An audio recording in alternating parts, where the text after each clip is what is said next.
যোদ্ধা গাড়ী নীলা কালাৰ সকলোৱে বিচাৰে। আগতে আমাৰ আছিলে ৩-৪খনমান আছিলে, বিক্ৰী কৰি দিলোঁ। এতিয়া আপোনালোকক আৰু লগা হৈছে, মোক দুজনমানে ফোনো কৰিছে আৰু SMS কৰিছে নীলা কালাৰৰ গাড়ী লাগে, তাকো AC। আগৰ যিখন আছিলে সেইখন বিক্ৰী হৈ গ'ল, এতিয়া আৰু এখন লৈ আনিছোঁ টাটা য়োদ্ধা, যাক অসমীয়াত কয় যোদ্ধা, ইংৰাজী আৰু হিন্দীত কয় য়োদ্ধা, অসমীয়াত কয় যোদ্ধা। এইখন গাড়ী 2023 মানে 24ৰ ওচৰা ওচৰি এখন গাড়ী। তো এইখন গাড়ী আমি আপোনালোকক দি আছোঁ মাত্ৰ 7 লাখ টকাত, মাত্ৰ 7 লাখ।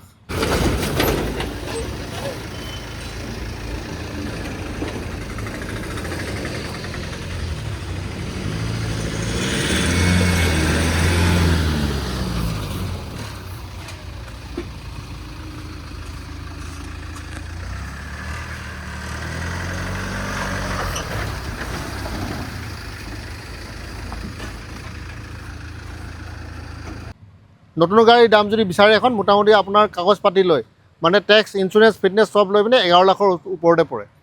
আৰু এইখন গাড়ী আমি দি আছোঁ 7 লাখ টকাত। 7 লাখ টকা, আৰু কোনোবা যদি ফাইনেন্স ল'ব বিচাৰে 2 লাখ টকা ডাউন পে'মেণ্ট দিব লাগিব। এতিয়া ক'ব দাদা 2 লাখ টকাত নাই, 1.5 লাখ টকা। এতিয়া 1.5 লাখ টকাত ফটকৈ ফাইনেন্স কোম্পানীয়ে নামানে। আগতে আমি ফাইল দিছোঁ, নামানে। তো আপোনালোকে ডাউন পে'মেণ্টটো অলপ বঢ়াই দিব, 2 লাখ টকা ধৰি ৰাখক।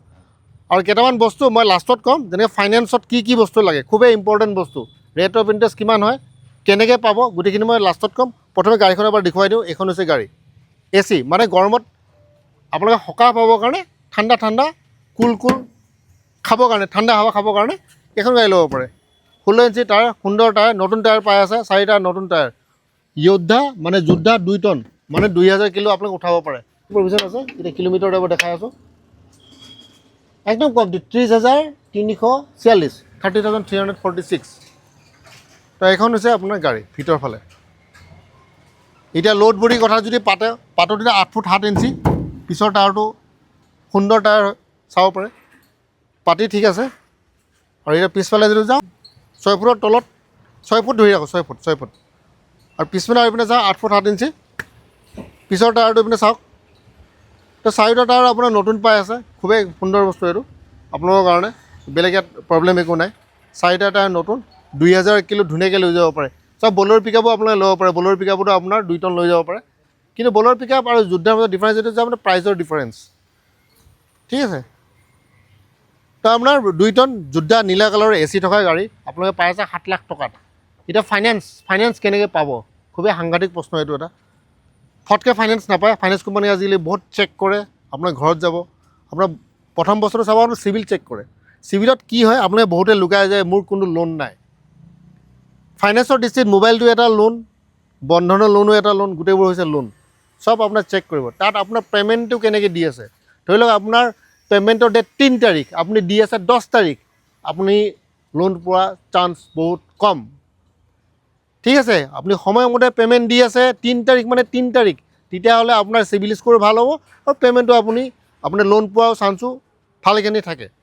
খুব ইম্পৰ্টেণ্ট বস্তু হৈছে আপোনাৰ ৰেট অফ ইণ্টাৰেষ্ট। নতুন গাড়ীৰ ৰেট অফ ইণ্টাৰেষ্ট কম, পুৰণা গাড়ীৰ ৰেট অফ ইণ্টাৰেষ্ট বেছি, 7ৰ পৰা 8%, মানে 8ৰ পৰা 9%, 8.5 হ'ব পাৰে, 8.6 হ'ব পাৰে, 9% হ'ব পাৰে। Depend on your profile. আপোনাৰ আগতে কি গণ্ডগোল কৰিছে, লোন লৈ কি কাম কৰিছিলে, কি কাণ্ড কৰিছিলে, গোটেইখিনি ফাইনেন্স কোম্পানী চাব। ঘৰত গৈ চাব, ওচৰৰ মানুহৰ লগত কথা পাতিব, আপুনি ব্যক্তিজন কেনেকুৱা হয়, কি খেলে, আপোনাৰ আৰু কি আপোনাৰ হবি, গোটেইখিনি সুধিব। তেওঁলোকৰ এইবোৰ যদি চব ৰিপৰ্টটো ঠিক ঠাক থাকে, এতিয়া এনেকুৱা হৈছে দুখন পেন কাৰ্ড লৈ মানুহ বহি আছে, ঠিক আছে। এনেকুৱা হৈছে মোক কয় মোৰ এটাও লোন নাই, কিন্তু দেখা যায় 4টা লোন চলি আছে, তাৰে 2টাত ডিফল্ট। বহুত কথা ওলায়। সেইকাৰণে যদি আপুনি জানে আপুনি ডিফল্ট কৰিছে, আপুনি লোন লৈ পইচা দিয়া নাই, ফোন নকৰিব, টাইম লছ। ষ্ট্ৰেইট ফৰৱাৰ্ড কৰি দিছোঁ, ঠিক আছে। বুজি পালে বুজি পাওক, বেয়া লাগিলে বেয়া পাওক, এনে টাইম লছ কৰি লাভ নাই। যদি আপোনাৰ পূৰা নিট এণ্ড ক্লিন, তেতিয়াহ'লে ফোন কৰিব।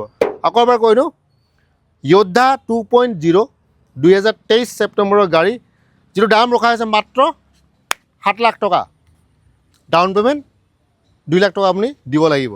আপুনি গুৱাহাটীলৈ আহক, তলত আছে কণ্টেক্ট নম্বৰ, আহক আৰু গাড়ীখন বুক কৰক।